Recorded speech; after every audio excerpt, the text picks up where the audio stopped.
السلام علیکم first year, کیسے ہیں آپ سب؟ امید کرتی ہوں خیریت سے ہوں گے۔ آج ہم اپنے نئے لیکچر کے ساتھ دوبارہ سے آپ کی خدمت میں حاضر ہیں۔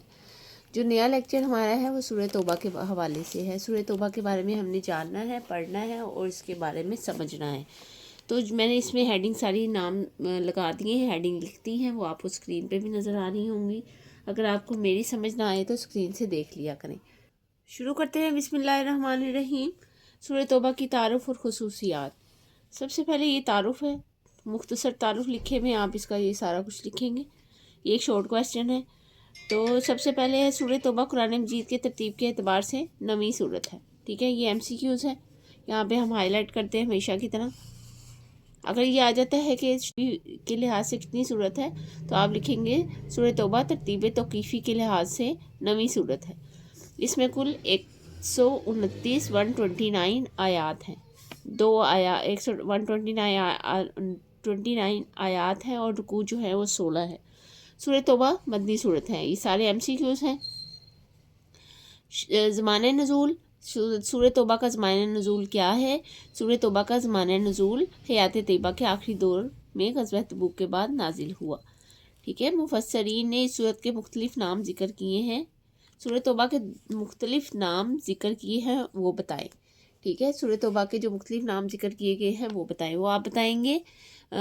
زیادہ مشہور 2 نام ہیں، مختلف نام جو ہیں وہ 4 ہیں، سورہ توبہ، سورہ برا، ٹھیک ہے۔ 2 مختلف، ویسے 4 ہیں اور ویسے 2 مشہور نام ہیں۔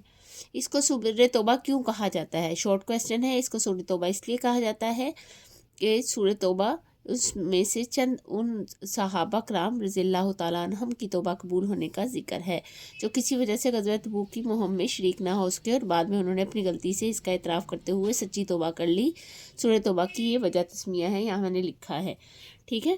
یہ اس کا جو ہے وہ وجہ تسمیہ ہے۔ اب اس میں کتنی زیادہ چیزیں میں نے آپ کو صرف یہ 3-4 لائنوں میں ہی بتا دی ہے۔ ان میں سے کویسچنز لازمی آتے ہیں اور آپ نے بالکل اگنور نہیں کرنا۔ یہ لاسٹ کی صورت ہے اور یہ بہت امپورٹنٹ ہے۔ سورہ برات اس لیے کہا جاتا ہے کہ سورہ برات کے معنی کسی سے بری، بیزار، قطع تعلق اور دستبردار ہونا ہے۔ اب اس پیراگراف کا جو ہیڈنگ ہے وہ یہ ہے، ٹھیک ہے۔ یہاں سے بیزار، قطع تعلق اور دستبردار ہونا، سورہ برات، ٹھیک ہے۔ اس صورت کے شروع میں اللہ تعالیٰ نے مشرکین سے بڑی عظیمہ ہونے کا اعلان کرتے ہوئے فرمایا کہ اللہ تعالیٰ اور نبی کریم خاتم النبیین صلی اللہ علیہ وآلہ وصحبہ وسلم مشرکین سے بے نیاز اور قطع تعلق ہیں، ٹھیک ہے۔ آگے ہے منافقین سے نجات۔ ہیڈنگز کے ساتھ یہ میں نے کروائی ہے آپ کو فرسٹ ایئر کی ساری بک، کیونکہ ہیڈنگ کے ساتھ ہی یہ لکھی جائے گی۔ سورہ توبہ میں مسلمانوں کو منافقین سے نجات دینے کی بھی بات کی گئی ہے کہ اس صورت میں منافقین کی سزا کے متعلق آیت نازل ہوئی، جس کے نتیجے میں نبی اکرم خاتم النبیین صلی اللہ علیہ وآلہ وصحبہ وسلم نے کئی منافقین کا نام لے کر مسجد نبوی سے نکال دیا اور عذاب قبر سے پہلے ہی ذلت اور رسوائی ان کا مقدر بن گئی۔ آگے غزوہ تبوک یہاں پہ ذکر کیا گیا ہے، جس کی وجہ سے ان لوگوں نے توبہ کی، یا جس غزوے سے وہ چلے گئے، یا جس غزوے کی وجہ سے یہ سورہ توبہ نازل ہوئی۔ استوانت توبہ، غزوہ تبوک کا پس منظر، مصارف زکوٰۃ، سب کچھ اس میں آتا ہے۔ اچھا، ابھی دیکھتے ہیں فتح مکہ اور غزوہ حنین کے بعد اسلام کی بڑی تیزی سے پورے جزیرہ میں پھیلنا شروع ہو گیا۔ لوگ گروہ در گروہ اسلام میں داخل ہونے لگے۔ اسلام میں دشمن قوتوں نے واضح طور پر اپنے آپ کو خطرے میں محسوس کیا۔ عرب کے سرحدی قبائل نے اسلام کا راستہ روکنے کا فیصلہ کیا، اس کے لیے روم کا بادشاہ ہرقل سے مدد مانگی۔ آگے ہے غزوہ تبوک کا سبب، یہ اس کی ہیڈنگ ہے، ٹھیک ہے۔ یہ آپ نے اس کی ہیڈنگ لکھنی ہے۔ غزوہ مؤتہ میں 3000 کے اسلامی لشکر نے 2 لاکھ عیسائی فوج کو شکست فاش دی۔ ہرقل کیسر روم نے اسلام کی اس ابھرتی ہوئی قوت کو ختم کرنے کا فیصلہ کیا اور ملک شام کے عیسائی خاندان کو اس مہم پر مقرر کیا۔ ہرقل نے 40,000 کا ایک لشکر اس مقصد کے لیے روم سے روانہ کیا، جس میں ارد گرد کے عیسائی قبائل بھی موجود تھے۔ عیسائی لشکر کی مدینے کی طرف روانگی، یہ اس کا جو ہے ہیڈنگ ہوگی۔ ملک شام کی طرف سے آنے والے ایک تجارتی قافلے کے ذریعے نبی اکرم خاتم النبیین صلی اللہ علیہ وآلہ وصحبہ وسلم کو خبر ملی کہ شام کے عیسائی حاکم نے رومیوں کی مدد سے شام کی سرحد پر فوجیں جمع کر لی ہیں اور مدینہ منورہ پر حملہ کر کے مسلمانوں کو ختم کرنے کا ارادہ رکھتا ہے۔